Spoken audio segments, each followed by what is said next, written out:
Quizás has visto historias de amor, de algún superhéroe que se sacrifica por salvar a la humanidad.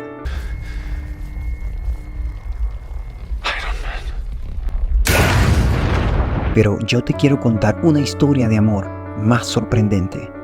Dios creó todo en 6 días por la palabra de su boca. Pero cuando formó al hombre fue diferente. Tomó del polvo de la tierra y sopló aliento de vida sobre él. Luego formó a la mujer de la costilla del hombre, y ambos se paseaban por el jardín de Dios, hablaban con Dios y estaban cerca de Dios. Ese siempre fue su plan, estar cerca del hombre. Todo iba bien, hasta que aquella pareja dejó entrar el pecado por causa de la desobediencia. Fuimos vendidos. Hasta entonces, el único que conocía las consecuencias del pecado era un ángel que se había rebelado contra Dios, llamado Lucifer. Este quiso ser semejante al Altísimo, pero de toda la creación, solo el hombre fue creado a imagen y semejanza de Dios, lo cual lo llenó de envidia y quiso que el hombre también conociera las consecuencias del pecado y que también fuera condenado al lugar que fue preparado para él y sus ángeles, es decir, el infierno. Una vez que el pecado entró en la vida del hombre, nosotros fuimos herederos de las consecuencias de aquella desobediencia. Nadie en esta tierra podía hacer nada por nosotros, porque todos fuimos pecadores y estábamos destinados a tal condenación. Dios veía con dolor cómo el hombre se destruía a sí mismo por causa del pecado, pero Él siempre tiene un plan. Escogió a un hombre llamado Abraham para que de su descendencia naciera un pueblo a partir del cual serían benditas todas las naciones de la tierra, solo por la fe. Después de mucho, aquel pueblo llamado Israel se rebeló muchas veces contra el Señor. Dios lo cuidaba, lo amaba, Dios le dio una tierra prometida y le dio promesas eternas. Sin embargo, ellos seguían rebeldes al amor de Dios.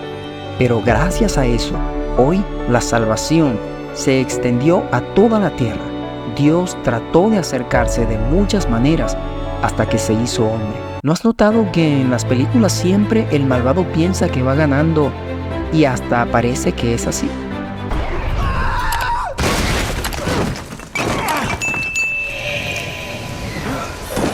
Pues eso era lo que estaba pasando. Tiempos venían y tiempos iban, y muchos seguían lejos de Dios, pecando sin control y muriendo. Sus almas eran tomadas por el padre del pecado. Todo parecía perdido porque no había cura para el pecado, hasta que apareció en escena Jesús. El diablo trató también de hacerlo pecar, pero no pudo. Trató de detenerlo, pero no pudo. Trató de intimidarlo, pero no pudo. Solo existía una manera de salvarnos, y era abrir un camino que nos dirigiera nuevamente a la presencia de Dios. Había que pagar un precio. La paga del pecado es la muerte, y sin sangre no podía haber remisión de pecados. Entonces Jesús vino sin mirar atrás. Se atrevió a hacer lo único que se podía hacer para salvarnos: derramar toda su sangre y morir en una cruz. Fue humillado, despreciado, desechado, pero su amor fue más grande. Como hombre pudo sentir lo que tú y yo sentimos: tristeza, soledad, enfermedades, dolor, ansiedad, enojo. Pero la buena noticia es que no tuvo contacto con el pecado. Solo Él pudo lograrlo.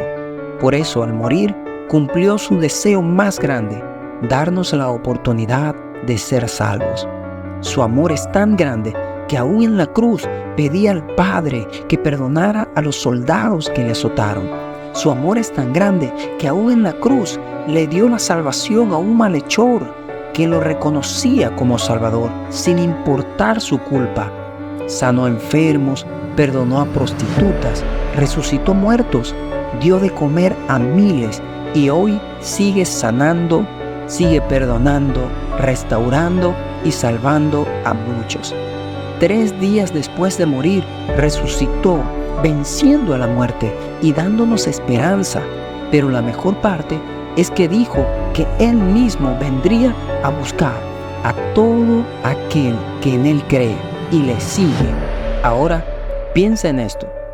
Nadie más murió en una cruz por ti.